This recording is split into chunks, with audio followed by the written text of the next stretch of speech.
sind schon mittendrin. Wir haben gerade die ersten Höhlen gemeistert. What an adventure! Atemberaubende Felsküsten und versteckte Buchten. Das ist die Algarve, so wie man sie kennt. Wir nehmen sie aber auch mit zur weniger bekannten Sandalgarve. In einer verzweigten Lagunenlandschaft leben hier sogar Seepferdchen. Die Algarve liegt im Süden Portugals. Wir starten in Lagos und Sagres. Im Landesinneren besuchen wir Monchique und reisen entlang der Küste bis nach Faro. In Tavira, nahe der spanischen Grenze, endet unsere Reise. Wir machen abenteuerliche Küstenwanderungen und begegnen faszinierenden Tieren wie den portugiesischen Wasserhunden. Es geht tief ins Landesinnere. Und wir lernen die Menschen und ihre Traditionen kennen. Saúde. Freuen Sie sich auf die portugiesische Lebensart und spektakuläre Landschaften.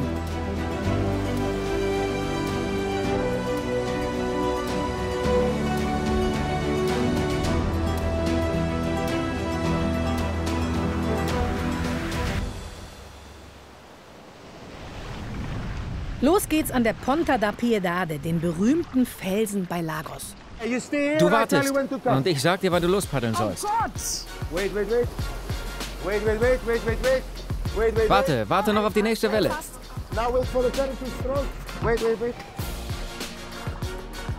Jetzt los. Paddel.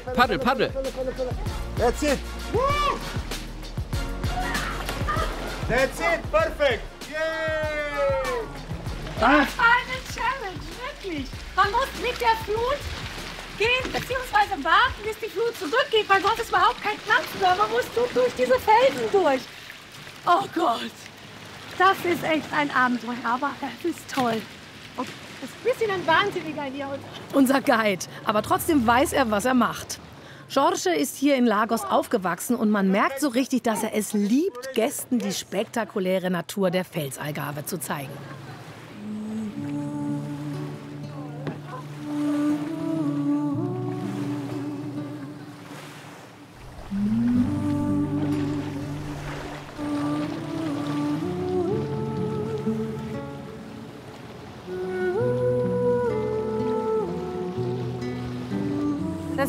Das Meer hat dieses Loch geformt.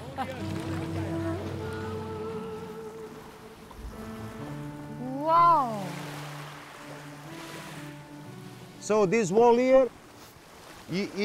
Das hier ist die sogenannte Sklavenmauer.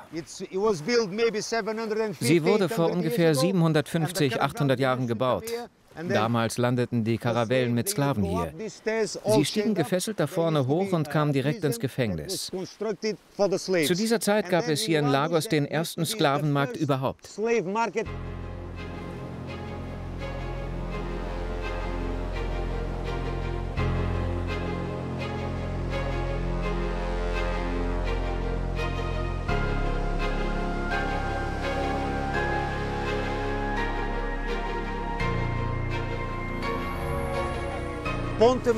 Ponta bedeutet Punkt, Spitze.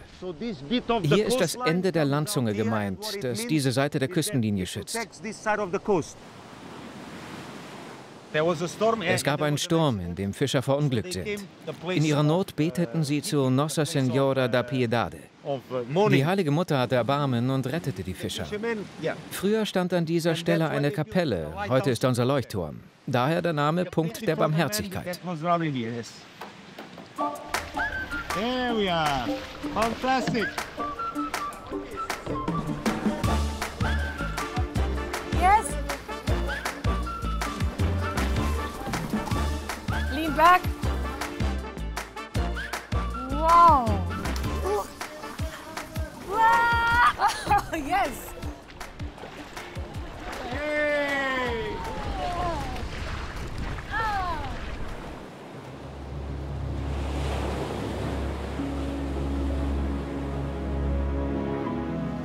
3 Kilometer von der tollen Felsformation entfernt liegt Lagos. Ein beliebter und dennoch authentisch gebliebener Ferienort an der Westalgarve. In der Nebensaison ist es entspannt hier. Und ab und zu sieht man sie. Die portugiesischen Wasserhunde.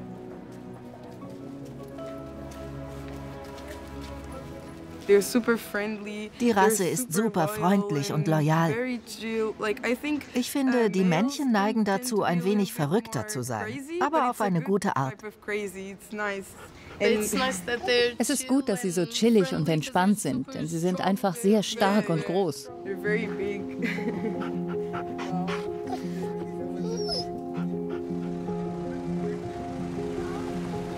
Einer der wenigen Züchter von portugiesischen Wasserhunden ist Rodrigo Pinto. Regelmäßig kommt er an den Stadtstrand von Lagos, um mit ihnen zu trainieren.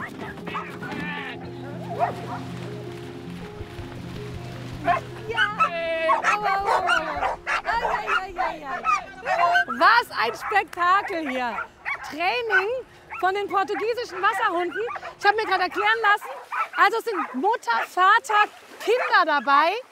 Alle lernen ein wildes Spektakel, aber Wasser, das lieben sie auf jeden Fall. Das sieht man sofort. Ist das toll. Rodrigo erzählt, dass die Wasserhunde früher enge Begleiter der Fischer waren. Sie spürten Schwärme auf, holten Netze ein und transportierten Nachrichten zwischen Booten und Festland. Bis heute haben sie diese besonderen Fähigkeiten. Sie können tauchen, denn sie haben, wie wir Menschen auch, einen bestimmten Muskel. Deswegen können portugiesische Wasserhunde tauchen und Dinge einholen, ohne Wasser zu schlucken.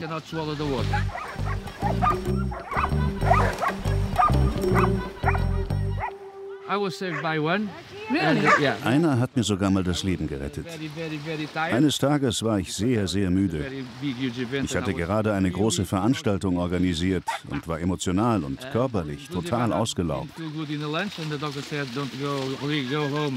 Als ich dann im Wasser war, war ich ganz kurz davor, bewusstlos zu werden. Ich konnte gerade noch meinen Hund rufen. Tora, mir geht es nicht gut. Daran erinnere ich mich noch. Er hat mich hier gebissen, um mich rauszuziehen. Bei dieser Geschichte bekomme ich immer Gänsehaut. Was für ein Glück Rodrigo hatte. Sein Hund Tora hat ihm tatsächlich das Leben gerettet. Für die besonderen Fähigkeiten der Hunde gibt es sogar Wettbewerbe, an denen Rodrigo regelmäßig teilnimmt.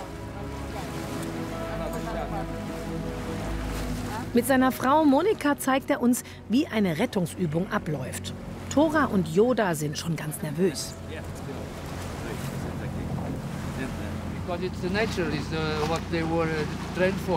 Das entspricht ihrer Natur. Dafür wurden sie ausgebildet. Wenn zum Beispiel jemand über Bord geht, springen sie hinterher, weil der Mensch vielleicht nicht schwimmen kann. Sie haben diese Zwischenknochenmembran an den Pfoten.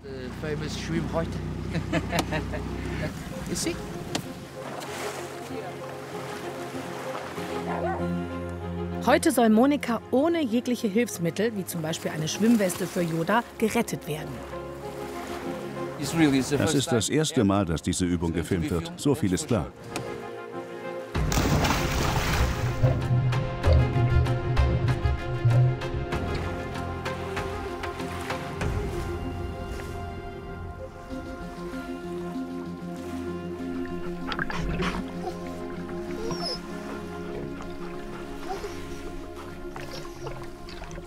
Für so eine Rettung braucht es über Monate intensives Training, aber auch Vertrauen. Es ist erstaunlich, wie sehr sich diese Hunde in dich hineinversetzen können. Wenn du krank bist, werden sie auch krank. Wenn du deprimiert bist, sind sie es auch. Wenn du glücklich bist, sind sie auch glücklich. Es ist eine besondere Eigenschaft, die diese Hunde haben. Sie verstehen deine Gefühle, deinen Gefühlszustand. Sie folgen dir immer.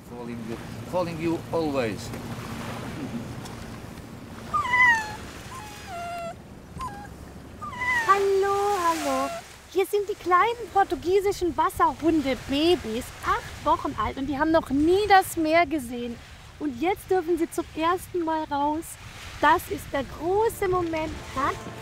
Der Spatzenlis, guck mal.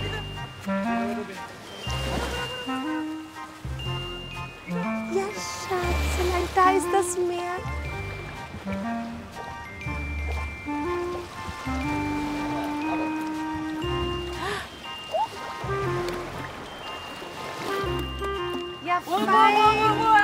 fein, na komm. Ui.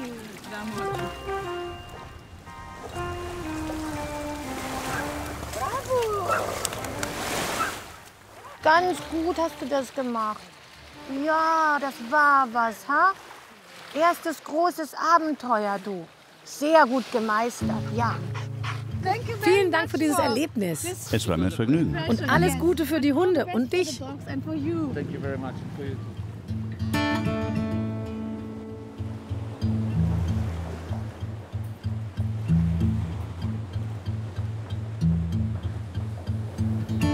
Direkt am Strand stehen Überreste der alten Festungsmauer, die die Altstadt umgeben. Als ehemaliges Zentrum der portugiesischen Seefahrt spielte Lagos eine Schlüsselrolle im goldenen Zeitalter. Heinrich der Seefahrer nutzte die günstige geografische Lage, um von hier aus in See zu stechen.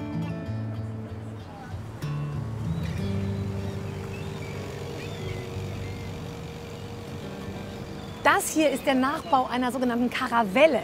Portugal war ja Mitte des 15. Jahrhunderts eine große Seefahrernation. Und unter Heinrich dem Seefahrer sind solche Schiffe hier von hier aus in die Welt gestartet. Heute starten hier die Ausflugsboote zur Ponta da Piedade.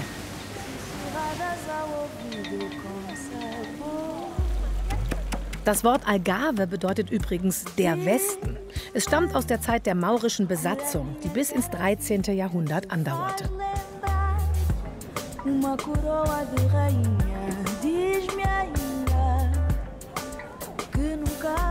Ein besonderer Hingucker ist das Grüne Haus, ein schönes Beispiel für die portugiesische Kachelkunst.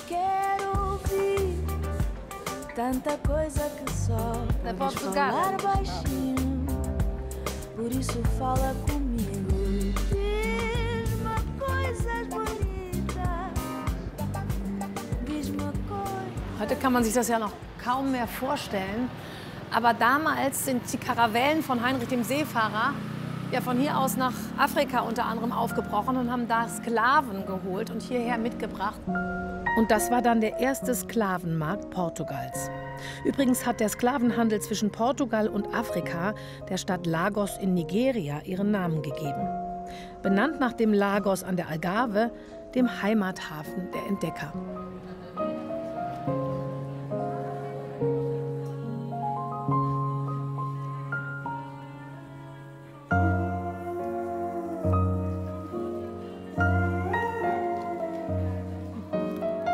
Ein schönes Konzept, sind nur portugiesische Brands hier, aus ganz Portugal.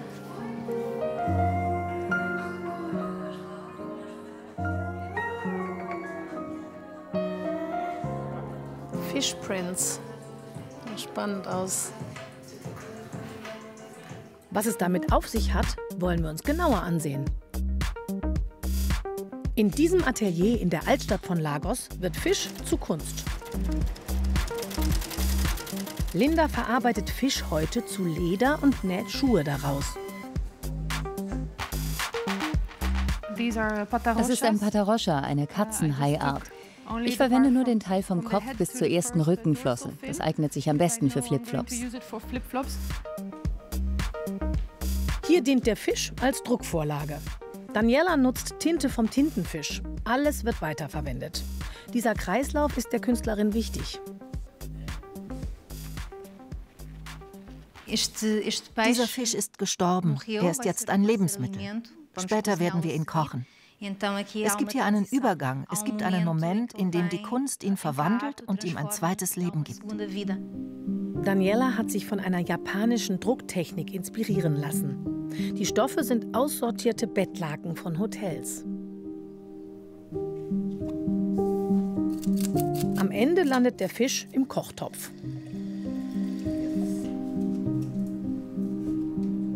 Es gibt Cataplana. Das ist ein Fischeintopf, der überall in Portugal gegessen wird.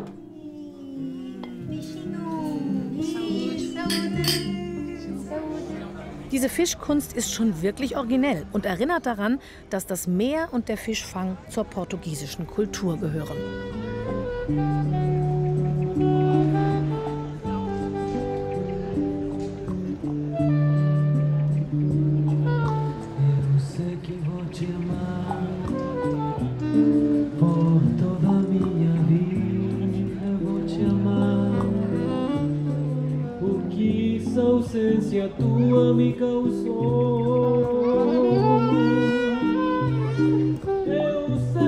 In der Nebensaison ist der im Sommer touristische Ort so richtig entspannt.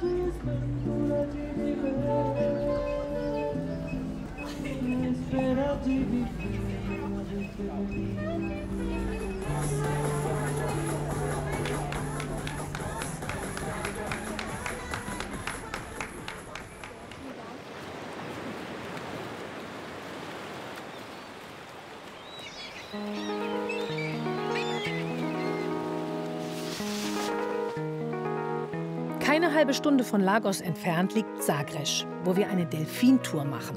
Danach fahren wir nach Monchique, bekannt für die vielen Schnapsbrennereien. Zurück an der Küste wird's dann aufregend beim Coasteering. Das ist eine Mischung aus Klippen, Wandern und Springen.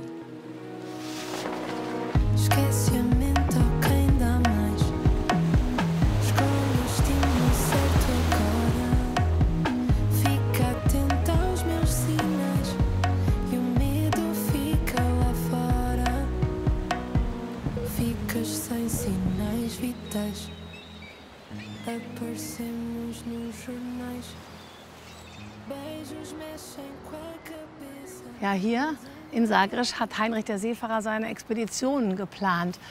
Hat jetzt hier auch eine Weltkarte in der Hand und blickt gen Atlantik. Diese Festung von Sagres ließ Heinrich der Seefahrer errichten. Aufgrund der strategisch günstigen Lage diente sie zur Sicherung der Küste und als Stützpunkt für die Entdeckungsreisen. Die wurden hier ausgetüftelt und geplant. Schließlich verstarb Heinrich der Seefahrer im Jahre 1460 in Sagres.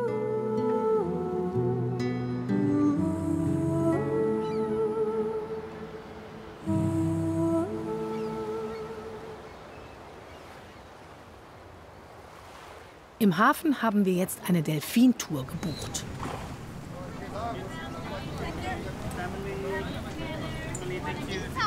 Ines ist die Biologin an Bord. Okay, Leute, wenn ihr irgendwas braucht, hebt die Hand, dann komme ich. Viel Spaß und pass auf deine Kappe auf.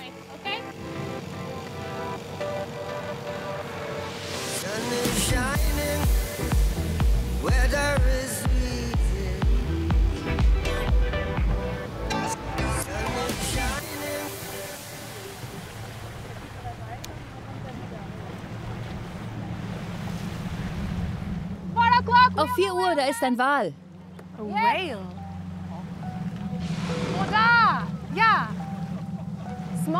Smallest from the planet. This is the smallest whale. Der kleinste Wal der Welt.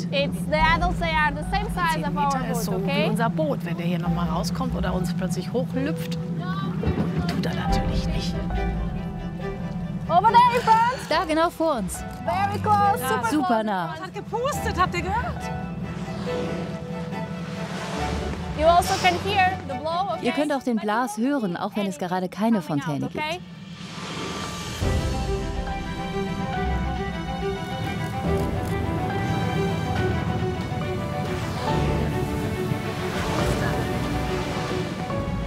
Dann lassen wir den Wal in Ruhe ziehen. Nicht zu lange bei den Tieren zu verweilen, gehört zu artgerechten Touren dazu. Delfine dort drüben auf 2 Uhr. Da waren welche, oder? Delfine? Oh, jo, jo, da.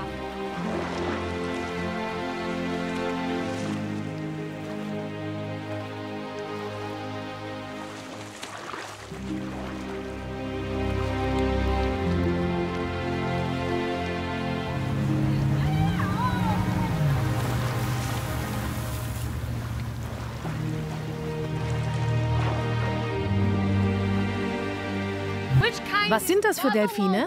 Das sind Tümmler. Yes, bottlenose dolphin. The second most seen Die species. zweithäufigste Art hier in der Gegend. Normalerweise sind sie hier auf der Suche nach Oktopus und Sepia. Or cuttlefish, okay?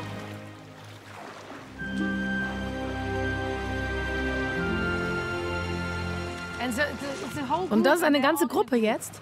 Dolphins, they're always in Delfine group, sind okay? immer in Gruppen. They can be now 6 Stück hast du gezählt? 1, 2, 3, 4, 5. because for the dolphins, as long Wenn die as they Delfine als Gruppe unterwegs sind, haben sie viel höhere Überlebenschancen. Da vorne sind auch noch Tiere. es ist toll, dass man so nah dran ist, in so einem kleinen Boot. Man hört es, man sieht es. Oh, jetzt, guck, jetzt gehen sie. Da, wie schön. Bye, bye.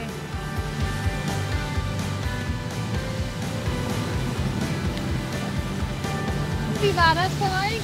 Cool. Das war schon cool, ja. Und so nah, oder? Ja. Ich wollte schon rein. Dazu springen am liebsten. Ja. Mitschwimmen. Ja.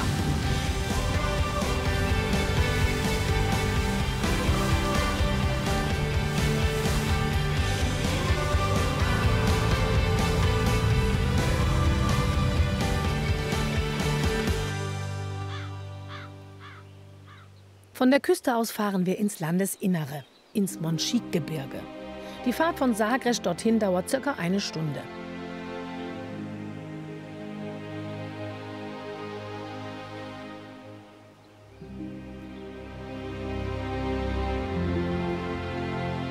Die Berge halten die kalten Atlantikwinde ab.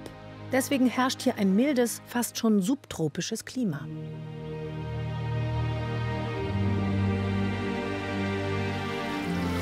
Ist das nicht fantastisch? Im Landesinneren hier ist alles sofort richtig grün und exotisch und satt.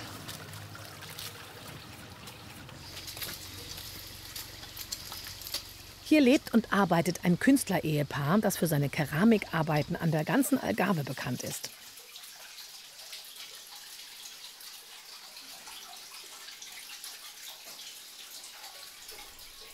Ich finde den Künstler Sylvain Bongard in seinem Garten. Ja, und die versuchen so einen tropischen Garten zu machen. Also der ganze Garten, was wir jetzt sehen werden, ist 4 Jahre alt. Den habe ich gepflanzt in der ersten Lockdown mit dem Covid. So Januar, Februar, März 2020. Diese ganzen Terrassen waren nackt, da war kein einziger Baum drauf. Ach. Oder auch gar nichts, die waren absolut kahl.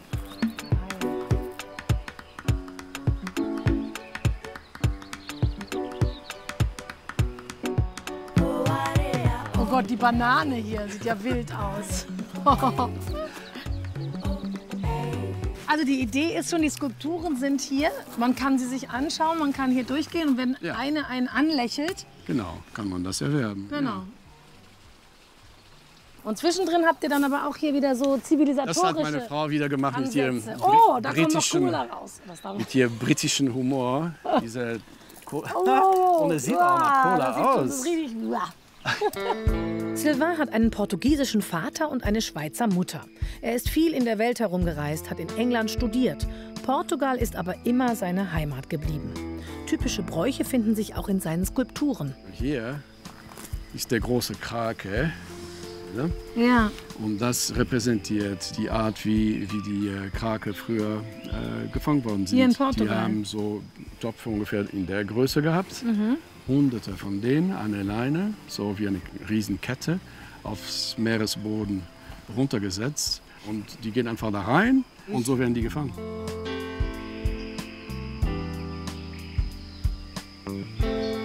Ja, es gibt viel zu entdecken hier bei euch, also wirklich. Und der Garten steht allen Besuchern offen.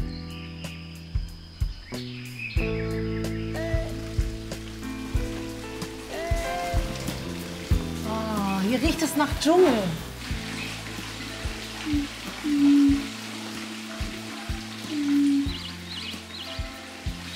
Das ist so eine tropische Taube. Hier ist mein Wasserfall.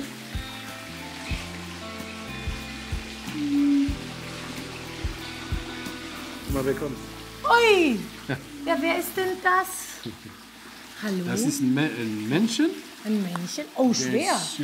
Der ist vielleicht 30 Jahre alt schon. Oh, hallo. Der ist ganz zahm. Das ist eine rotbeine Schildkröte, weil die diese rote Pünktchen überall hat.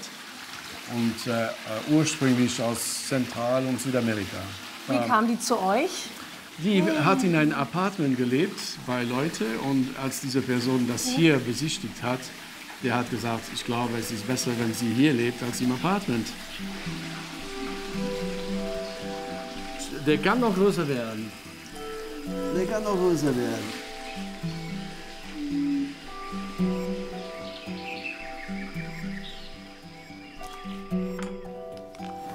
geht's jetzt ins Atelier. Wir versenden weltweit.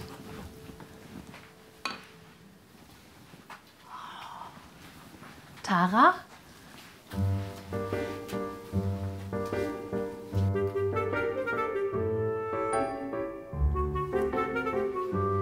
Hello. Wir wollten gerne mal einen Blick reinwerfen, da wo alles anfängt. Starts. Ja, das hier ist der Anfang von einem Seepferdchen. Und hier entstehen auch die ganz großen Skulpturen. Genau. Mein Mann Sylvain arbeitet auf dieser Seite und ich hier. Okay. And you have a very special. Du hast einen ziemlich besonderen Humor, richtig? Humor in your sculptures, right? Ich schätze, das ist die englische Seite in mir. Ich mag es, Leute zu formen, die nicht gerade perfekt sind. Sie versteckt einen Kuchen. Oh, ja. Sie ist auf Diät, aber das ist ihr Geheimnis. Okay. Dies ist eine Arbeit, die ich für eine Ausstellung in London im November, Dezember mache. Im November, Dezember. Okay. Ich wollte gerne etwas Lustiges. Kann ich das mal anfassen? Ich mag dieses Gefühl. Was wolltest du daraus machen?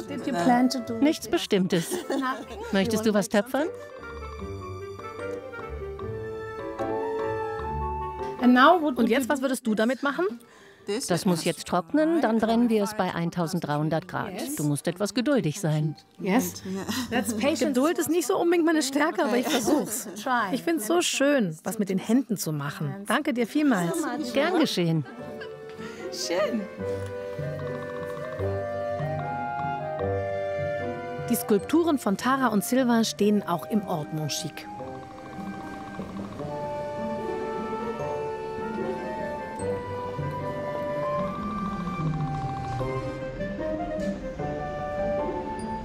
Die meisten Touristen kommen von der Küste nur für einen Tagesausflug in den Bergort.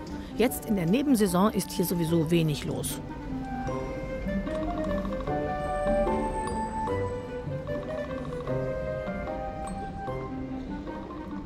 Immer wieder im Ort Schilder mit Medronio. Ist offenbar berühmt hier.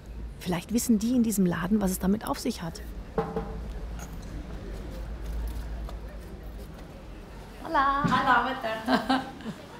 You see it everywhere, Medronio. Man sieht es überall, Medronio. Es scheint was ganz Besonderes zu sein. Sehe ich das richtig, dass das alles unterschiedliche Sorten sind? Alle von unterschiedlichen Herstellern.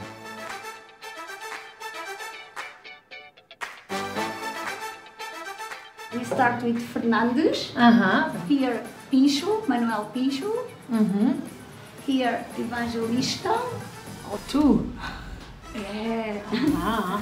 There we call it Tio Avelino, like if he's our uncle. He's really nice. So Helena is a lady. Und Helena, eine Frau und gleich mit 2 Flaschen.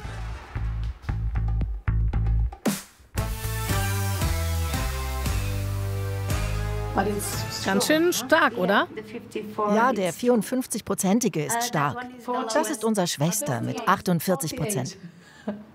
Das ist der sanfte mit 48% Alkohol und über 50 hat es dann richtig Bums. Wir glauben, dass das im 10. Jahrhundert aus medizinischen Gründen seinen Anfang genommen hat.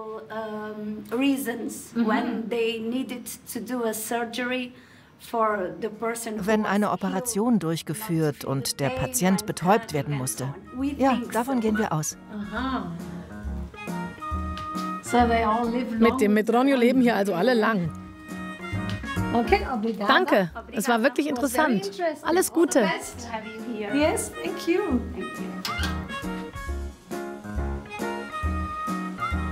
Celia hat noch erzählt, dass viele Menschen aus Montchique außerhalb des Ortes einen kleinen Hof haben, wo sie ihren eigenen Schnaps brennen. So einen Hof sehen wir uns jetzt an. Mingo, ha? Und Miguel, von dem möchte ich jetzt gerne wissen, was es auf sich hat mit diesem tollen Schnaps. Wie heißt der berühmte Schnaps nochmal genau? Drink. How do you pronounce it? Medronio. Medronio. Medronio. Yes. Mein Großvater hat mir schon als Kind beigebracht, wie man ihn macht. Das ist eine Familientradition, so machen wir es immer noch. Können wir uns das vielleicht mal ansehen? Wir nehmen nur die Eimer für die Früchte mit. Das ist die beste Idee. Nach dem Studium zum Agraringenieur hat Miguel den Hof seiner Großeltern übernommen. Wie sie produziert er vor allem Olivenöl, aber auch Schnaps. Gerade sind die Früchte für den Medronio reif, die Erdbeerbaumfrüchte. Du kannst sie ruhig essen, aber Vorsicht, wenn du zu viele davon isst, wirst du betrunken. Echt jetzt? Haben die Alkohol im Innern? Sie gären im Magen. Wenn du 10 bis 15 davon isst und Wasser trinkst, dann wirst du betrunken. Außerdem haben wir halluzinogene Pilze hier. Die Tierwelt in unseren Bergen ist also happy.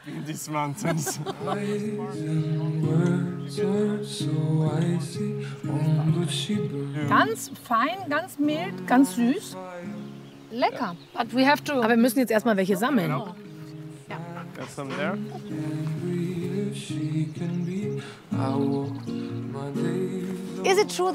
Stimmt's, dass hier jede Familie eine eigene Brennerei zu Hause hat? Fast, so gut wie. Es gibt jede Menge illegaler Brennereien.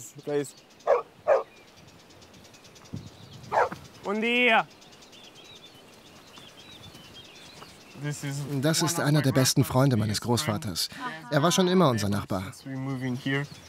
Wow, so viele. Und das ist der traditionelle Korb? Ah. Aqui, expõe-se assim. Aha. Só se pode pôr. Agora daqui para a frente começa-se a apanhar que a gente chama o amarelo. Já está além algum. Nur die roten. Wenn sie zu grün sind, wird der Medronio sauer. Das will man nicht trinken. Das ist der Schatz unseres Gebirges. Menschen wie er und mein Großvater haben es zu dem gemacht, was es ist. Es ist harte Arbeit, das ganz allein zu machen. Oh. Und dann zeigt mir der Freund vom Großvater, wie es Profis richtig machen. Ist okay? Die Kerne müssen schon schwarz sein, sonst ist die Frucht noch nicht gut. Obrigada. Obrigada. Obrigada.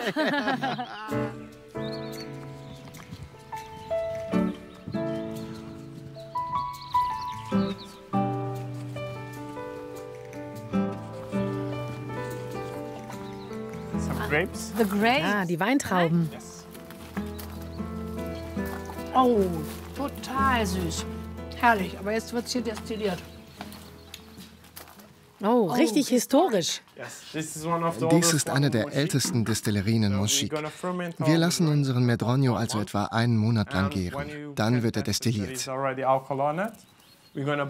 Dieser kleine Kopf macht den Unterschied. Jede Region hat ihr eigenes Design von Destillierhüten. Dies ist der von Monchique. Und er macht unseren Medronio so gut. Lass mich die Flasche öffnen. Das ist ja interessant, dass die Regierung bestimmt, wann man hier destilliert und wann nicht. Das gibt ganz bestimmte Zeiten, wann man das machen darf, sonst würde das wohl Überhand nehmen. Hack.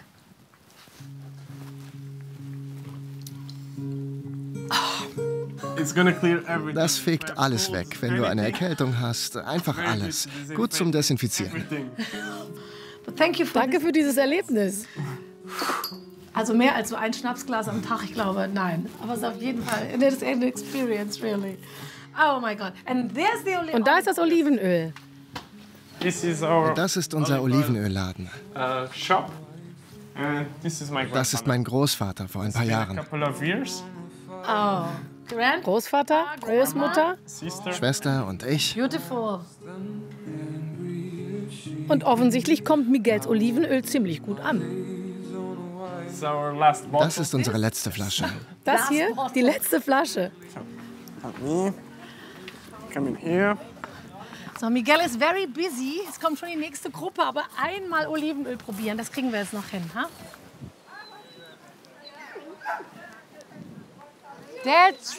Das ist wirklich gut. Mild und gleichzeitig aromatisch. Das ist der Unterschied zwischen unserer traditionellen Herstellung und den modernen Fabriken. So bleibt der Geschmack unverfälscht, wie früher. Jetzt verstehe ich, warum dein Großvater so fit ist.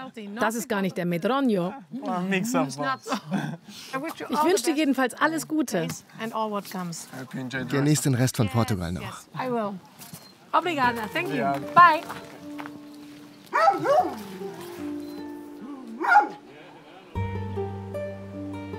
Im Monchique-Gebirge kann man übrigens wunderbar wandern. Und das tun wir jetzt in gewisser Weise auch.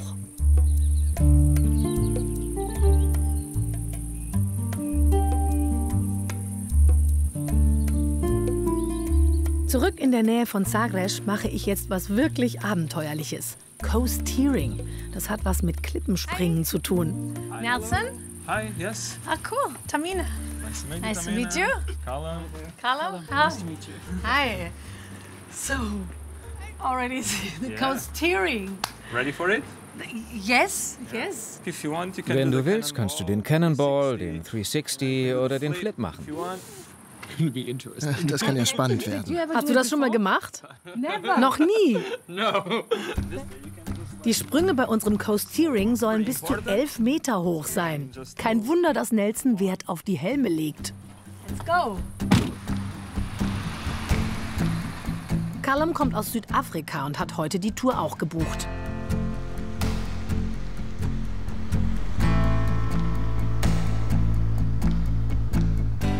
Wir sind schon ganz nah am Atlantik. Und jetzt geht's Offroad hier durch das Gelände.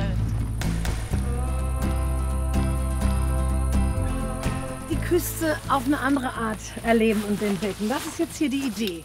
Dafür braucht man so eine Ausrüstung. Und dann sind wir gleich ready fürs große Abenteuer. Ready? Okay. Follow me. Let's go.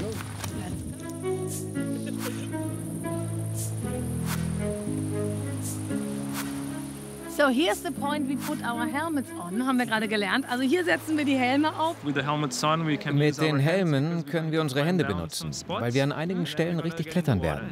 Dann machen wir unsere ersten Sprünge. Are you nervous? Bist du nervös? Schon ein bisschen. Ich glaube, das gehört dazu.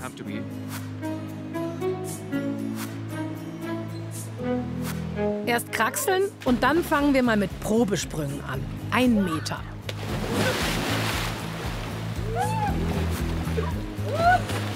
Oh mein Gott. Es ist ziemlich kalt, der Atlantik. Coasteering ist nicht nur Springen und Klettern. Es geht auch darum, die Natur, die Küste mit ihren Höhlen und versteckten Buchten hautnah zu erleben.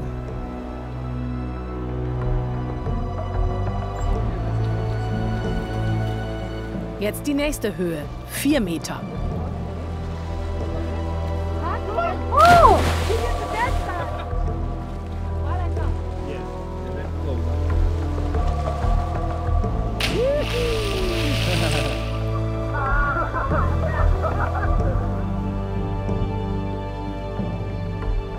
Es ist toll.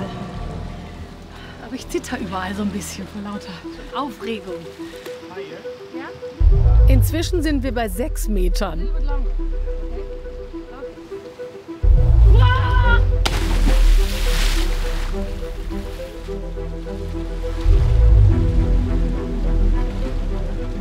Das ist jetzt wirklich eine Herausforderung, in dieses enge Loch zu springen. Mit Nelsons Hilfe traue ich mich aber doch.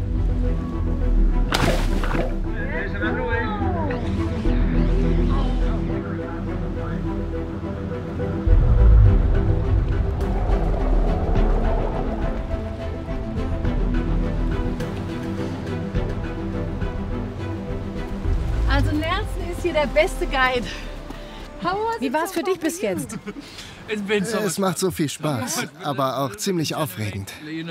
Und die Big Challenge war am Schluss jetzt so ein kleines Loch, in was man reinspringen musste, wo man wirklich kurz denkt, hier darf ich nicht dran stoßen, da nicht. Man muss genau in die Mitte. So, what is the next challenge? Was ist die nächste Herausforderung? Ein weiterer Sprung. Das dürften 7 Meter sein. Okay, let's go on.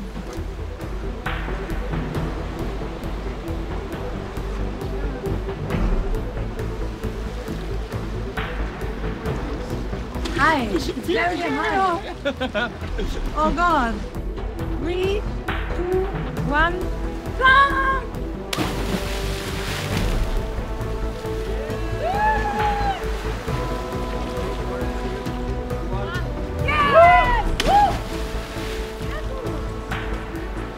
Puh, ich bin schon richtig stolz auf Callum und auch auf mich, dass wir das geschafft haben. Well done. What an adventure! Was für ein Abenteuer. Nelson, vielen, vielen Dank. Es ist wirklich toll, die Küste so zu erleben. Aber mein Herz klopft immer noch. Aber es ist toll, wenn man es schafft. It's great to do it, right? Exactly. Great. Thank you. Ah, and this view here is so Und diese Aussicht hier ist so schön.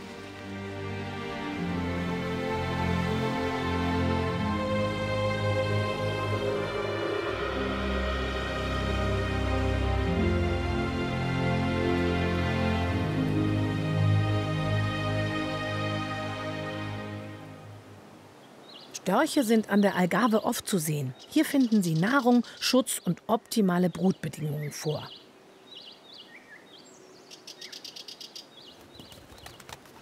Auf dem Weg zu unserer nächsten Wanderung kommen wir an dem Fischerort Ferragudo vorbei. Nicht überall an der Küste ist es so idyllisch wie hier. Als eines der beliebtesten Reiseziele ist der Süden Portugals von Massentourismus betroffen. Teile der Küste sind ziemlich verbaut und im Sommer wird es wirklich voll. Die Algarve hat sich in den letzten Jahren zu einem beliebten Ziel für den Golfurlaub entwickelt. Deswegen ist das ganze Jahr über Saison. Nicht selten muss die Natur neuen Plätzen weichen. Heute wandern wir entlang der 7 hängenden Täler. Der Wanderweg startet bei Carvoeiro und endet in Praia da Marinha. Danach besuchen wir Silves, eine Stadt mit spannender Vergangenheit.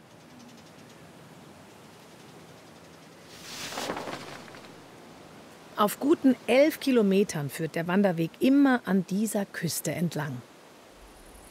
Hier sieht man schon der Profi-Wanderer. Francisco kennt die Küste hier bestens und nimmt mich jetzt ein Stückchen mit. Francisco ist Wanderguide. Am liebsten zeigt er seinen internationalen Gruppen das Landesinnere, das traditionelle Portugal. Diesen Küstenwanderweg wandert er dennoch gerne, da die Felsformationen hier einfach spektakulär sind. Ach, da sind ja auch die Wegweiser zur Orientierung. Der Wanderweg heißt 7 hängende Täler.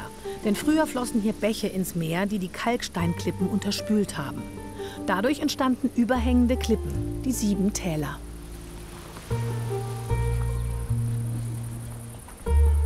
Ein großes Sinkloch.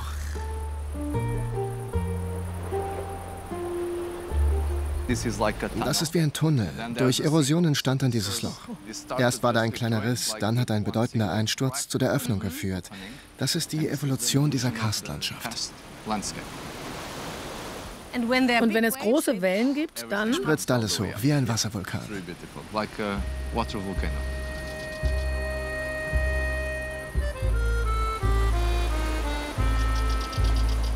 Wir sind hier in den 7 hängenden Tälern, bekannt für die Karstlandschaft. Das Charakteristische ist das Sandgestein, das über Millionen von Jahren erodiert wurde.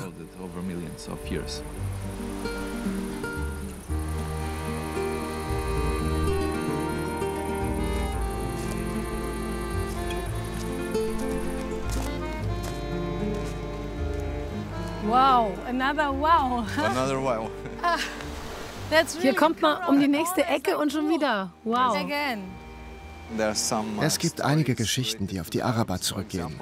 Eine erklärt, wie diese Felsformation zustande kam. Demnach weinte eine Prinzessin so sehr, weil sie ihren Mann im Krieg verloren hatte, dass all ihre Tränen diese Landschaft formten.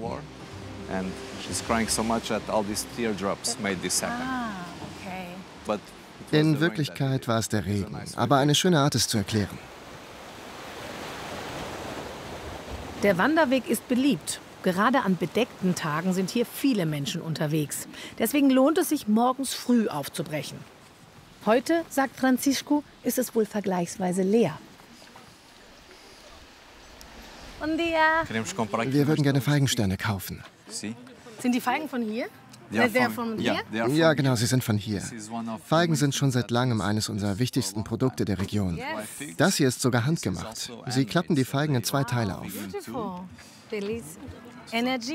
Energia. See? Wie ein Naturmüsli-Riegel. Und die Mangos, sind die von hier? Auch. Was heißt, was kostet das auf Portugiesisch? Quanto custa? Quanto custa? Sorry. Quanto custa? Quanto custa? 2,40. 2,40 €. 2,40. Obrigada. Obrigada. Bom dia. Bom dia. Bom dia. Super, bisschen Portugiesisch gelernt.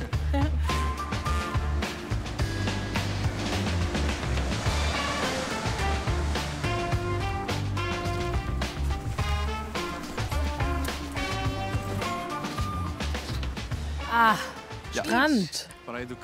Das ist einer meiner Lieblingsstrände. Und die fahren zu den Höhlen?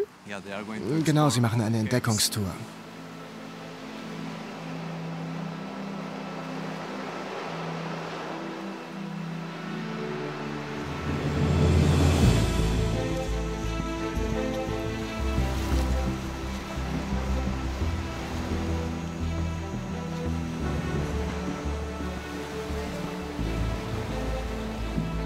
Und das hier vorne ist eine Kapelle?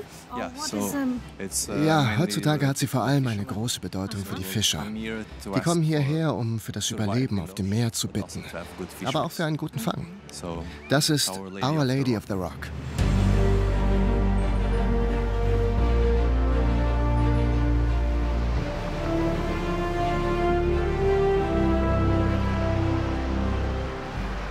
Das ist ja mal echt die Pole Position hier. Ja, es ist wunderschön. Schönes Szenario. Okay, obrigado. Also unterschiedliche Fischsorten, Gemüse und Muscheln.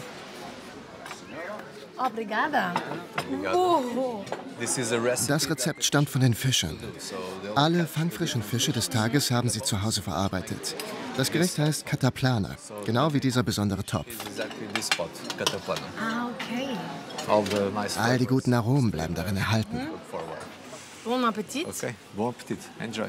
Enjoy. Oh. Mega. Und man isst das auch zu Hause? Ja. Du auch? You know how to do it? Du weißt, wie man es kocht? Oh. Der kann auch noch kochen, ist das nicht toll? Da wandert man hier entlang, lebt hier an einer der schönsten Küsten und kochen kann er auch. Also ich bin begeistert. Und später besuchen wir den Ort, wo du groß geworden bist, oder? Nach dem Essen geht's nach Silvisch, meine Heimatstadt. Mit jeder Menge Geschichte. Das wird interessant, dir zu zeigen.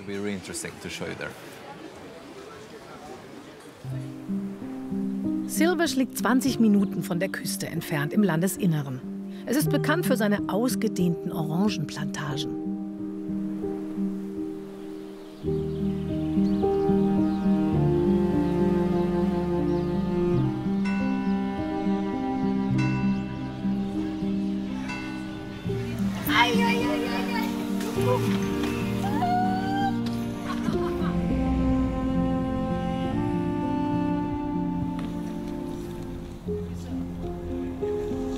Schön in deiner Heimatstadt. Gefällt's dir? Willkommen in Silvisch. Und heute ist es ziemlich ruhig. Sonntag, da erholen sich alle. Ich kann dir ein bisschen was erzählen. Silvisch war die Hauptstadt der Algarve zur Zeit der maurischen Besatzung. Das war vom 9. bis zum 12. Jahrhundert. Hier hat sich also viel Geschichte zugetragen. Immerhin waren die Araber fast 500 Jahre lang hier. Das Wahrzeichen aus dieser Zeit, das Castelo de Silves.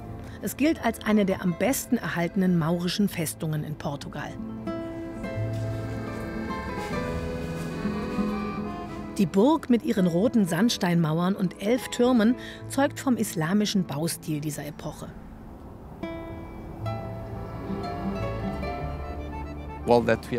Die Mauer vor uns war früher der Haupteingang zur alten Stadt. Wir haben hier 3 Mauerschichten. Dies ist die zweite Schicht. Wenn wir dann drin sind, können wir die Altstadt sehen.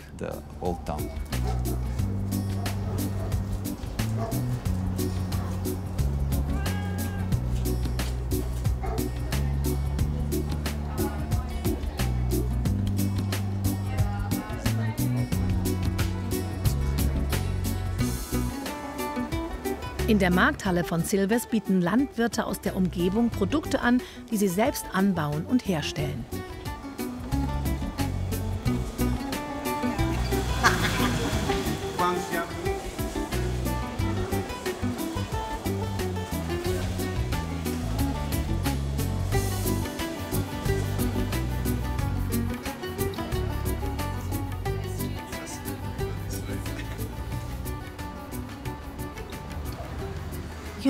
Ihr habt auffällig viele Kamine. Stimmt, das hier ist ein gutes Beispiel, ein ziemlich großer. Die Leute bauen diese schönen Schornsteine aus Statusgründen, um der Nachbarschaft zu zeigen, dass sie wohlhabend sind.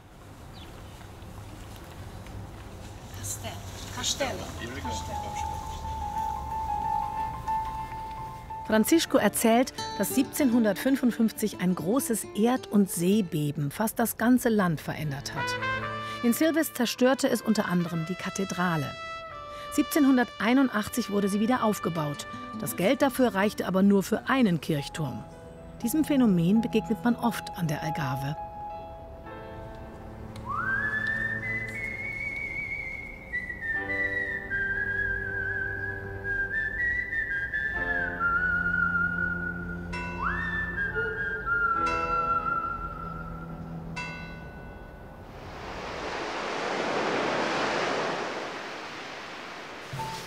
Heute geht's nach Faro.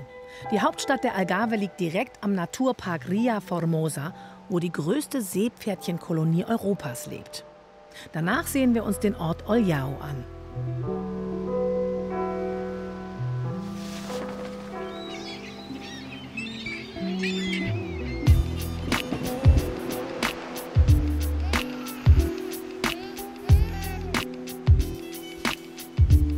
Der Strand Praia da Falésia markiert das Ende der Felsalgarve.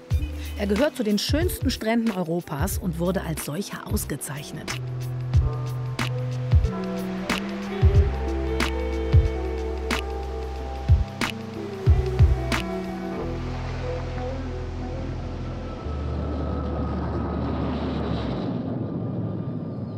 Ab Faro beginnt ein neuer Küstenabschnitt, die Sandalgarve.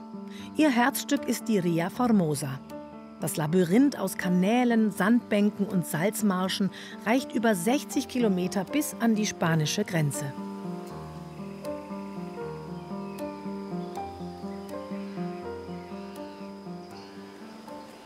Mittendrin im Naturpark steht dieses maritime Forschungszentrum der Universität von Faro.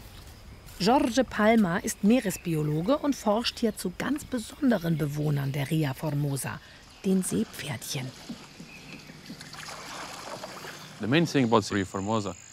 Das Wichtigste an der Ria Formosa ist, dass sie eine Art Meereslagune ist. Es ist eine geschützte Umgebung, anders als im offenen Meer. Es gibt reichlich Nahrung und verschiedene Lebensräume. Für die Seepferdchen perfekt. Die gibt es natürlich auch im offenen Meer, aber niemals in der gleichen Menge wie hier in der Lagune. Denn sie bietet ihnen Schutz, Sicherheit, Nahrung und alles, was sie brauchen.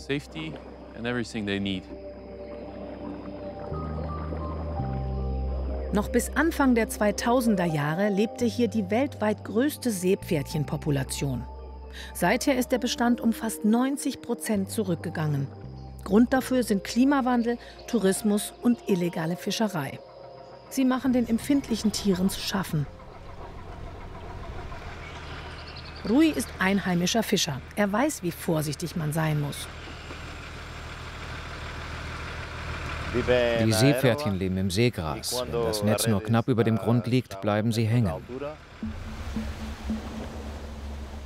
Entweder wird durch die Netze das lebenswichtige Seegras der Seepferdchen zerstört, oder sie landen als Beifang in den Fischernetzen.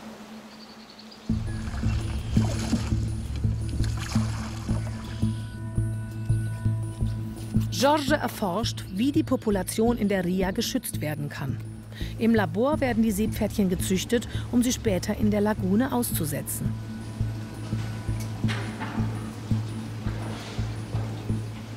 Außerdem beobachtet das Forscherteam verschiedene Aspekte ihres Verhaltens. Wir testen gerade die Nahrungsvorlieben der beiden Arten.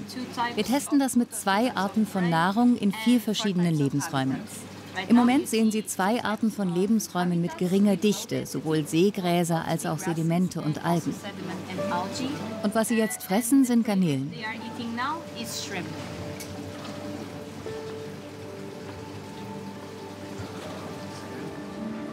George experimentiert mit Seegras aus Sisal. Das wurde an einigen Stellen in der Lagune sogar schon zum Test angebracht.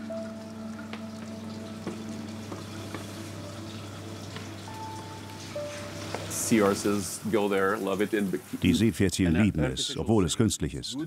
Mit der Zeit gleicht es sich der Natur an. Auch andere Tiere siedeln sich darin an.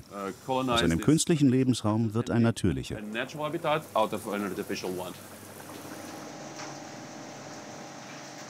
Der Bestand der Seepferdchen ist allerdings durch noch etwas anderes gefährdet.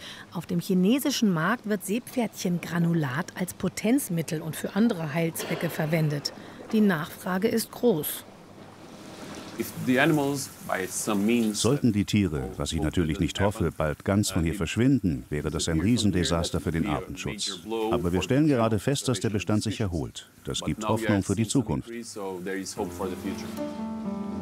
Die portugiesische Regierung hat inzwischen 2 Schutzzonen eingerichtet, zu der nur Wissenschaftler Zutritt haben.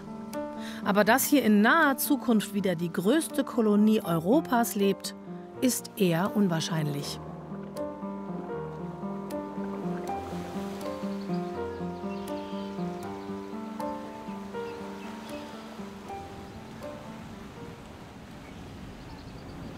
Direkt an die Lagune grenzt Faro, die größte Stadt an der Algarve und Verwaltungssitz der Region. In der Saison landen hier bis zu 200 Flieger täglich. So tief fliegen die Flieger hier und landen in Faro. Die meisten Menschen kommen hier an und gehen dann irgendwo anders hin. Faro ist allerdings ein so schönes Städtchen, da kann man auch ein bisschen bleiben.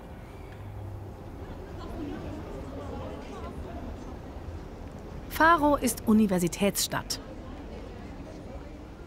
Im Zentrum der Altstadt dominiert die Kathedrale, die Baustile verschiedener Epochen vereint. Unmittelbar gegenüber liegt das Bischofsseminar. Früher war in der Nähe ein Frauenkloster. Man munkelt, dass die Nonnen unterirdisch durch die Tunnel den Mönchen gerne einen Besuch abgestattet haben. Die Altstadt ist umgeben von einer Befestigungsanlage aus dem 13. Jahrhundert.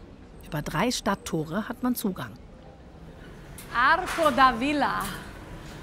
Das ist das große alte Stadttor hier im 19. Jahrhundert über das mittelalterliche Stadttor drüber gebaut. Und jetzt wird es schon wieder renoviert. Das Wahrzeichen.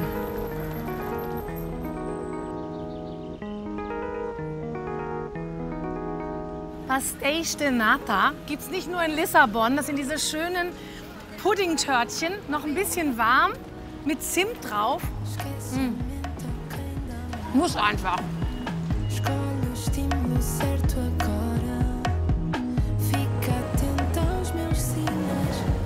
Hier Orangenbäume mitten in der Stadt. Noch ein bisschen hart, noch nicht ganz reif. Oh, aber duftet schon.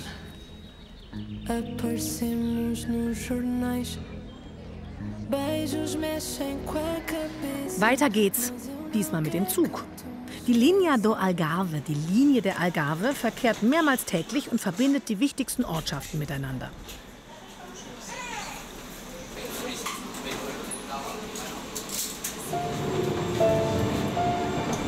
Geht los!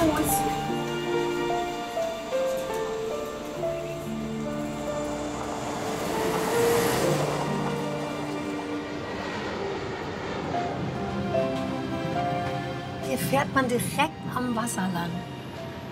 Hier kommt jetzt die alte Stadtmauer.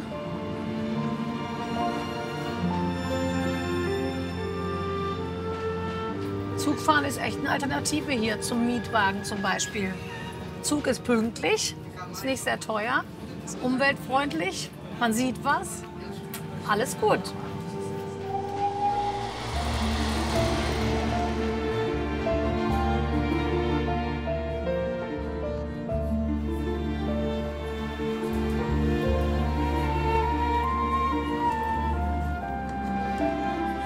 Wirklich zu empfehlen, die Zugfahrt direkt an der Küste entlang. Eigentlich schade, dass die Fahrt von Faro nach Olhão nur 15 Minuten dauert. Jetzt bin ich gespannt auf die Stadt, die an Nordafrika erinnern soll. Oljao.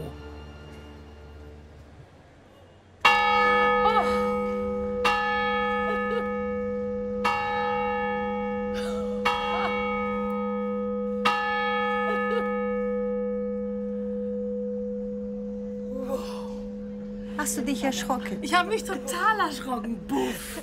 Aber du hast hier wirklich von dem Glockenturm der Kirche eine wundervolle Kulisse.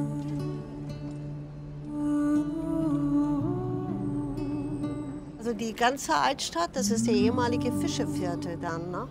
Bairro de Barreta. Die Fischerfrauen haben immer an Tagen, wo es stürmte, dann immer aufs Meer rausgeschaut, um zu sehen, ob ihre Männer wieder heil und gesund nach Hause kämen oder nicht. Die Häuser, die sind so würfelförmig gebaut. Ne? Also erinnert ihr so an eine nordafrikanische Stadt? Das ist dieser maurische Einfluss, das auch hier in der Stadt Orléans dann geblieben ist. Weil die Fische von Orléans waren schon immer da in Nordafrika oder bis Nordafrika, um dort zu fischen. Und da wurden sie sehr stark beeinflusst von dem Baustil in Nordafrika. Diese Architektur ist einzig dann an der Algarve. Ja.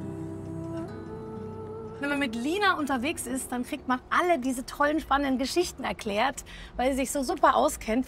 Ich freue mich, wenn wir uns jetzt hier noch mal ein bisschen in der Stadt unten umgucken. Ja, ne?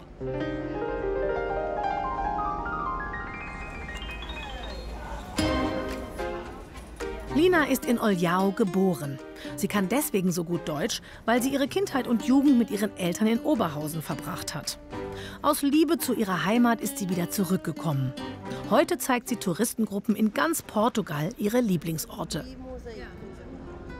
Workshops all day. Ja. In den Gassen des Fischerviertels gibt es einen Legendenpfad, auf dem die maurische Geschichte des Städtchens erzählt wird. Der Aberglaube war in Orléans immer schon sehr groß. Und da wurden früher von den Fischern dann immer Geschichten erzählt, wie hier ein kleiner Junge, ein maurischer Prinz, weil er so anderes war, wollte man nicht mit ihm spielen, außer ein einziges Kind.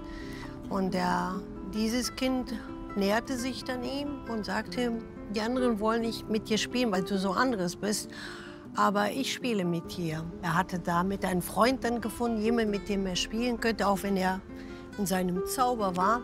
Und daraufhin sagte er mir, ich zeige ihm dann meinen Palast.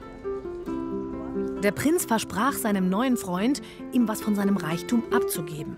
Er dürfe aber keinem davon verraten. Doch der Junge plauderte das Geheimnis von dem Palast aus und verlor damit gleich wieder alles. Diese Geschichte, so wie viele andere, da habe ich von klein an gehört, ne? Aus der maurischen Zeit. Weil die Mauren sind hier eine lange Zeit gewesen, über 500 Jahre. Und deswegen viele dieser Geschichten sind geblieben.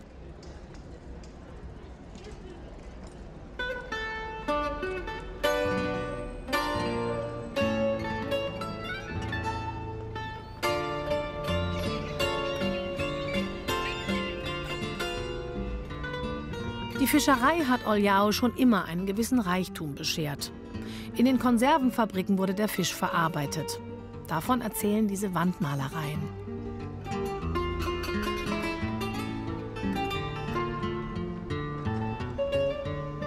Viele der herrschaftlichen Häuser wurden in den letzten Jahren frisch renoviert, mit dekorativen Türen und Fenstern.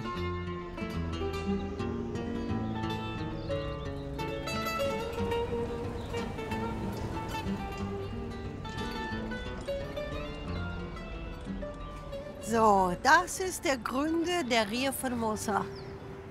Der Araújo war einer der Wächter, der Hüter der Säulen von Herkules. Er sagte, er ist der einzige Überlebende von Atlantis. Und er ist dann in einem Sturm geraten, von einem Wal geschluckt worden. Und dieser Wal hat ihn hier, genau wo Orléans ist, dann wieder rausgespuckt. Er wollte Orléans schützen. Und er hat dann mit Sand, diese vorgelagerte Sandinsel, die Barriereinsel, und somit schützt er dann Orléans vor dem offenen Meer. Eine poetische Erklärung für die Entstehung der Ria Formosa.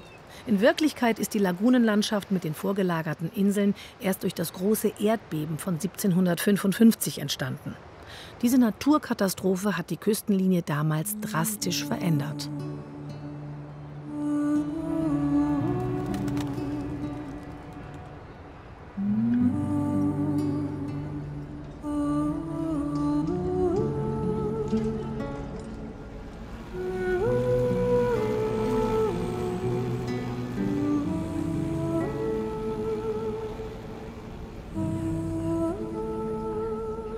Obrigada.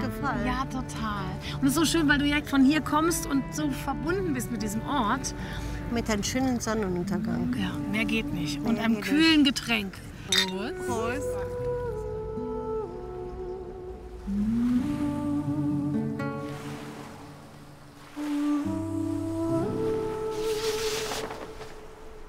Von Olhão aus besuchen wir am nächsten Morgen eine der vorgelagerten Inseln, die Ilha Culatra. Dort verfolgen die Bewohner ein ehrgeiziges Zukunftsprojekt. Später geht's noch auf weitere Inseln in der Ria Formosa. Diana Nunes ist Reiseführerin und zeigt ihren Gästen die Algarve abseits der üblichen Pfade. Mit ihr wollen wir die faszinierende Lagunenlandschaft etwas besser kennenlernen. Was für ein ruhiger Morgen. Wirklich perfekt. Ein Spiegel aus Wasser. Let's go. Let's go.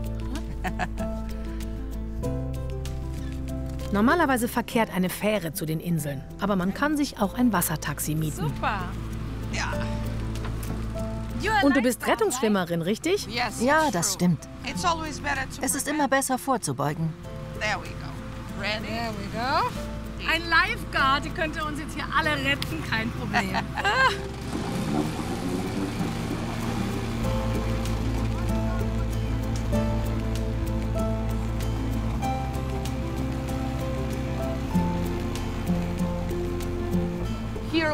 Hier haben wir eine ganz besondere Insel, die nur aus Sand besteht. Wir nennen sie die Vogelinsel. Gerade kommen die Zugvögel. Aber man findet auch Kormorane mit geöffneten Flügeln.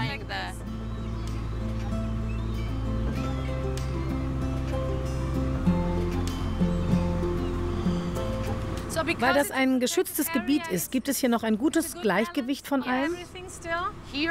Ja, man kann sagen, dass hier das Gleichgewicht noch stimmt. Die Touristenboote oder wie da vorne die Frau im Fischerboot, die jetzt ins Watt fährt, um Muscheln zu sammeln.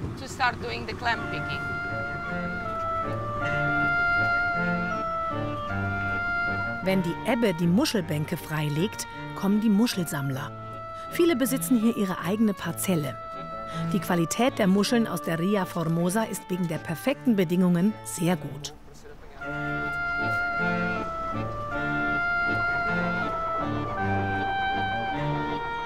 Guck mal, das Schiff heißt Maria. Es ist immer der Name ihrer Ehefrauen oder Töchter oder etwas, das mit Religion zu tun hat. Nach gut 20 Minuten kommen wir auf der Insel Culatra an. Die Menschen hier leben zum großen Teil vom Fischfang.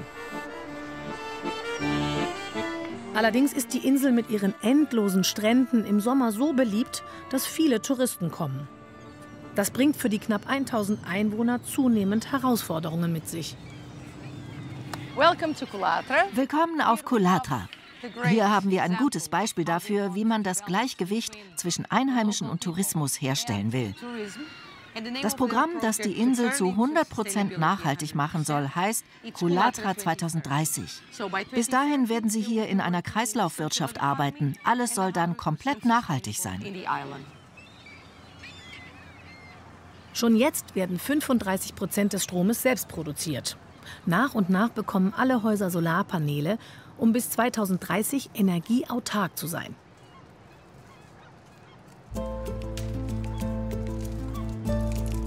Das Leben auf Culatra ist einfach. Fließendes Wasser gibt es erst seit 2010. Es ist genau diese authentische Atmosphäre, die Besucher anzieht. Also hier auf der Insel sind Gäste willkommen? Genau, aber nicht zum Übernachten. Tagsüber können sie kommen. Hier rechts.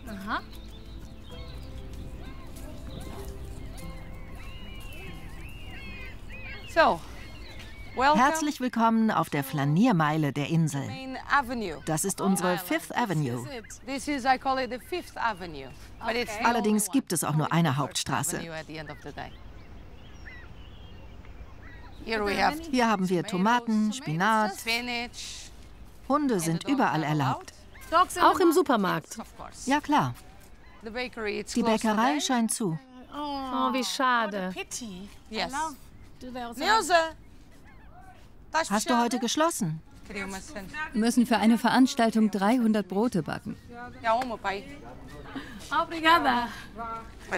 Du kennst ja auch jeden, oder? Ich arbeite schon seit 11 Jahren mit dieser Gemeinde. Deswegen kennt Diana die Insel gut und weiß, wie beschwerlich und arm das Leben noch bis vor wenigen Jahren hier war. Ganz früher wurden sogar Menschen mit ansteckenden Krankheiten nach Coulatra verstoßen. Lange blieb die Insel von der Außenwelt abgeschnitten. Fischfang war die einzige Einnahmequelle. Noch vor 10 Jahren wollten gerade junge Menschen nur weg von hier. Das ist inzwischen anders. Heute gibt es eine Schule, ein Gemeindezentrum und eine Sozialstation. Hier holen die Einwohner ihre Post oder Medikamente ab.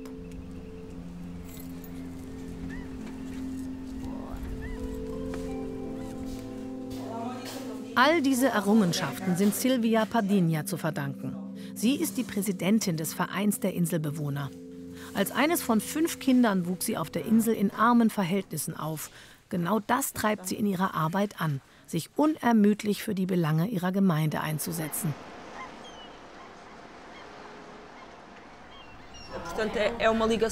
Ich habe eine starke Bindung zu der Insel. Ich bin hier geboren. Das ist meine Heimat. Damals gab es nicht mal eine Fähre ans Festland. Ich habe von klein auf mitbekommen, was das Leben hier für die Menschen bedeutet, was sie denken und wo ihre Bedürfnisse liegen. Das Leben der Einwohner lebenswert zu machen, ist meine Mission auf der Insel. Und wie bekommt ihr denn den Spagat hin, die richtige Balance zu finden, die Tradition zu bewahren, aber auch den Tourismus im Rahmen dieses sozialen Projektes zuzulassen? Genau das ist ein wichtiges Anliegen. Der Tourismus darf hier nicht überhand nehmen. Besucher sollen verantwortungsvoll sein und sich den Menschen und der Umwelt anpassen. Sie sollen unsere Gemeinde, unsere Traditionen und unsere Natur respektieren. Wenn das der Fall ist, heißen wir Inselbewohner die Touristen willkommen und schätzen sie. So beziehen wir sie in unser Projekt mit ein.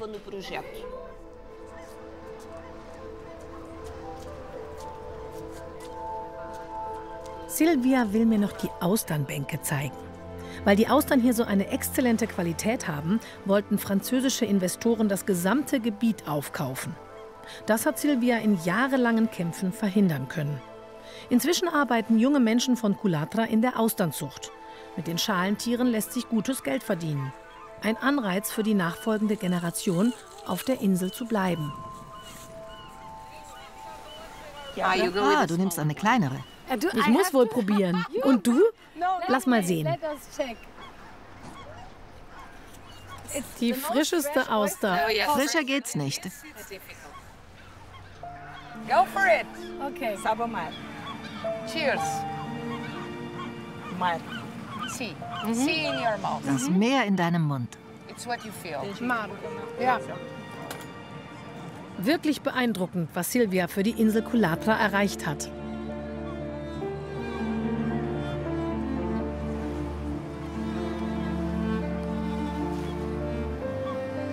Am anderen Ende heißt die Insel nicht mehr Coulatra, sondern Ilha do Farol, benannt nach dem Leuchtturm. Es gibt sogar noch einen Leuchtturmwärter hier.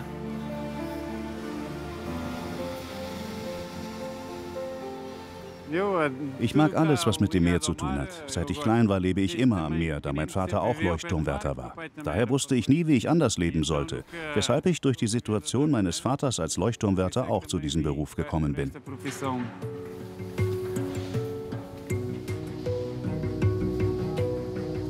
Es sind 220 Stufen bis oben. Die geht Elder Mendoza mehrmals täglich. Gerade wird die Sonne zu stark und er muss das Linsenprisma vor der Einstrahlung schützen. Elda ist einer von 4 Wärtern, die sich hier die Schichten teilen. Sie sind zuständig für Wartung, Technik und natürlich die Sicherheit der Schiffe. Im Laufe der Jahre haben sich Segler trotz der Leuchtturmsignale immer mal wieder verirrt oder es ist zu Unfällen gekommen. An dieser Küste gab es schon Boote, die gegen die Hafenmauer gefahren sind. Und wann immer dies geschieht, versuchen wir, so gut wie möglich zu helfen. Das ist schon mehrmals passiert.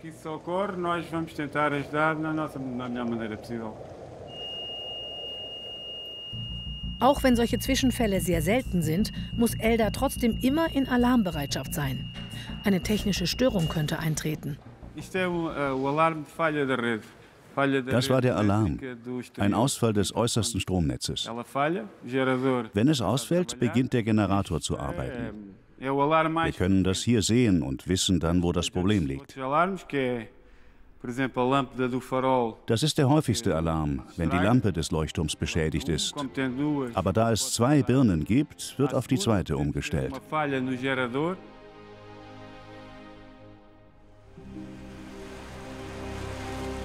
Eine Schicht dauert mehrere Tage. Gerade in der Nebensaison kann das schon mal ganz schön einsam werden. Ich denke, man muss vielschichtig sein, um darauf vorbereitet zu sein, mit sehr unterschiedlichen Situationen umzugehen, was die Probleme angeht, die auftreten können. Man muss bereit sein, mit Menschen umzugehen, und man muss die Fähigkeit haben, isoliert und auf sich allein gestellt zu sein, ohne sich einsam zu fühlen.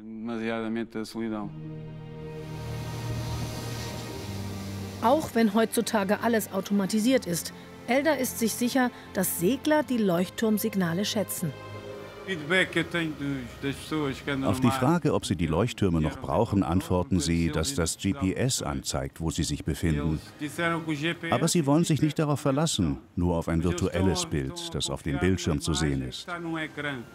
Sie wollen bestätigt bekommen, dass sie richtig sind. Das ist ein Gefühl von Freiheit und Frieden an einem solchen Ort wie diesem.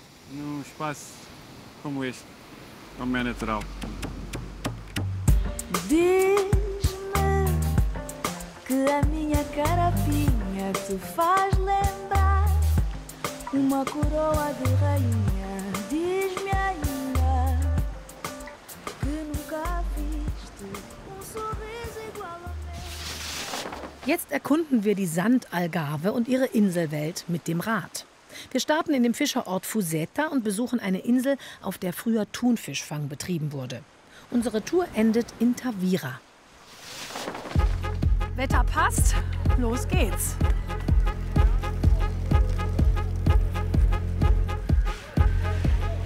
Mercado Municipal, hier die Markthalle.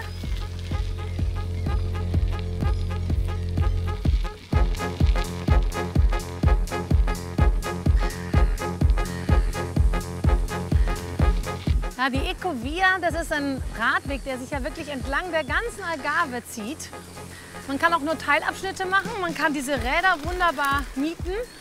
Es gibt auch viele Anbieter, die Radreisen anbieten, also das Gepäck transferieren.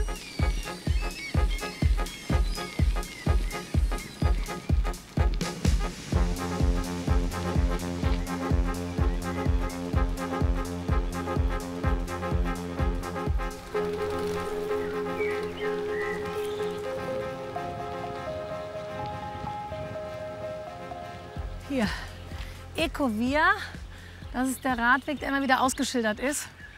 Faro, Olhão und wir wollen jetzt hier bis Tavira, dieses Teilstück fahren.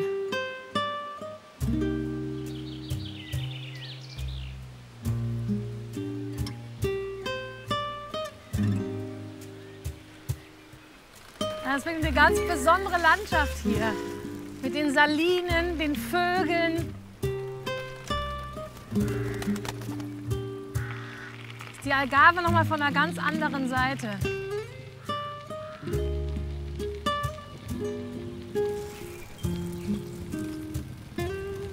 Große Teile der 20 Kilometer auf dem Küstenradweg führen durch Salzfelder. Herrlich.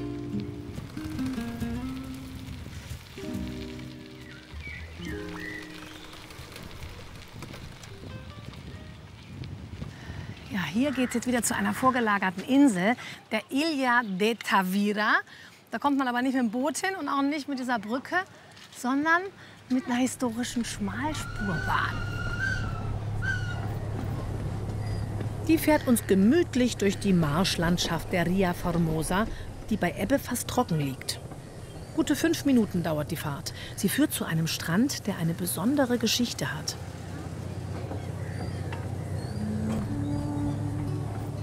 Hier am Praia do Barril wurden früher riesige Thunfische an Land gezogen. Mit diesen Ankern wurden die Netze für Thunfischfallen am Meeresgrund befestigt. Daran erinnert der Friedhof der Anker.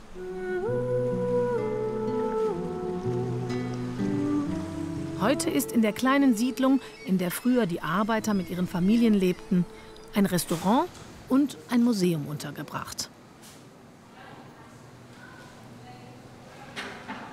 Ein Modell von der Thunfischfalle zeigt, wie die Technik funktioniert. Die Netze wurden mit einer komplizierten Konstruktion an Seilen im Meeresboden an Ankern fixiert.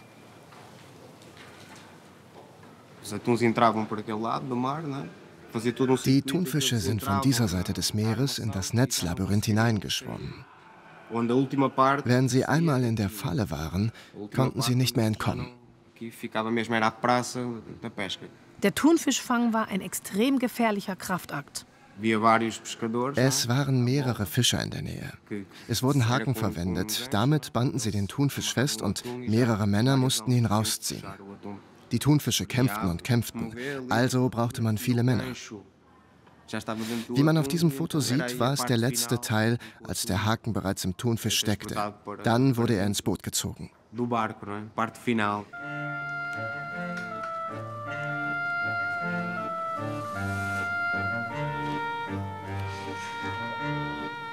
1972 wurde der Thunfischfang hier endgültig eingestellt. Es war nicht mehr rentabel. Eine Tradition, die die Sandalgarve lange Zeit geprägt hat. Heute kommen die meisten Touristen natürlich wegen des schönen Strandes hierher.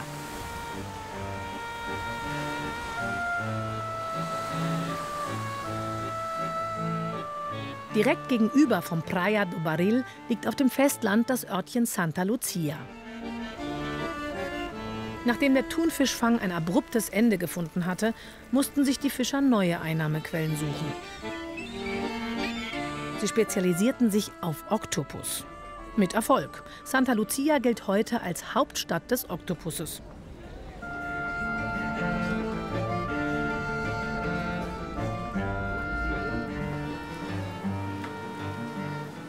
In der Küche bereitet Paula die Delikatesse in unterschiedlichen Variationen zu.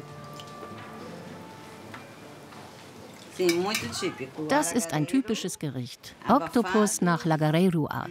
Oder Feijoada, ein Bohneneintopf mit Oktopus. Alles mit Oktopus. Pastetchen, Kroketten, auch sehr beliebt.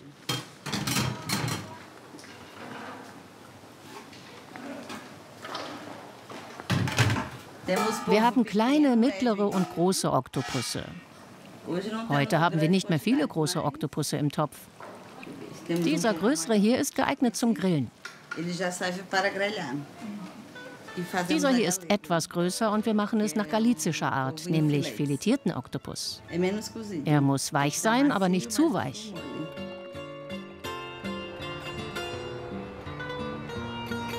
Im Hafen von Santa Lucia ist ein Oktopusfischer gerade mit seinem Fang zurückgekommen.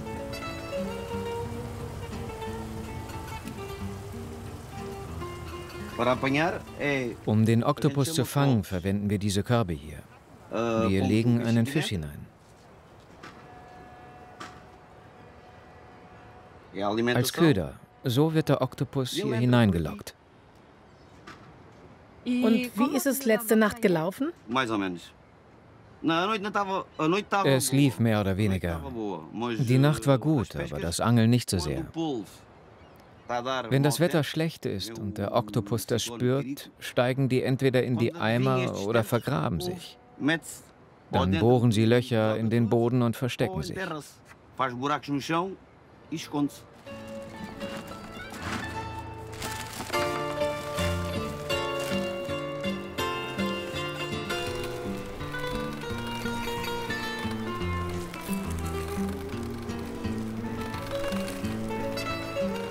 Keine halbe Stunde später erreichen wir das letzte Ziel auf unserer Radtour, Tavira. Das Städtchen, von dem es heißt, es sei das Schönste an der Sandalgarve, wirkt direkt einladend.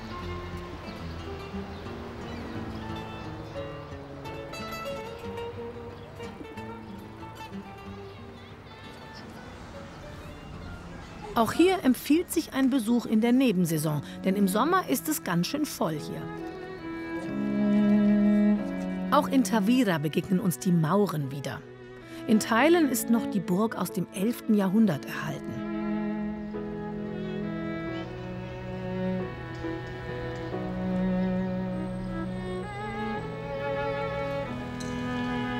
Das Wahrzeichen ist die römische Brücke über den Fluss Gilao.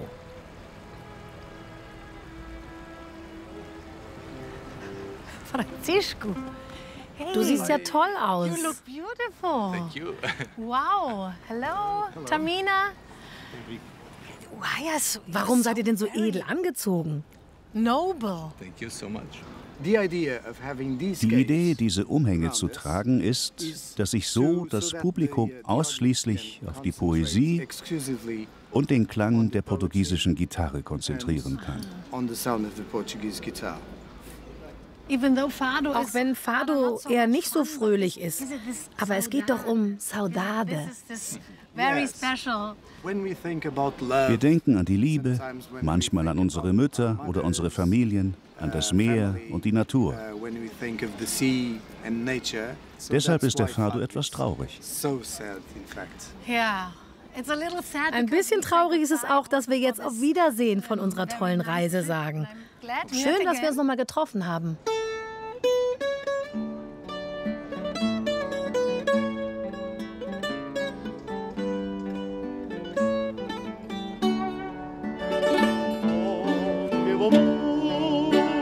Sonho lindo este que eu tive, única esperança que vive na minha alma.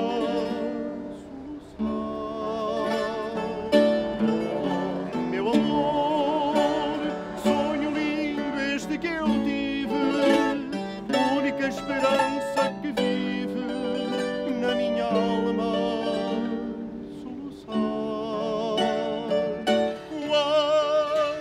Was für ein Abschluss für eine wunderschöne Algarve-Reise. Und mit diesem Fado kann man noch mal so richtig schön in die portugiesische Seele blicken. Das war's. Ich freue mich auf nächstes Mal und sage Adeus. Eu morria de desejo desta minha vida num beijo e eu vivi para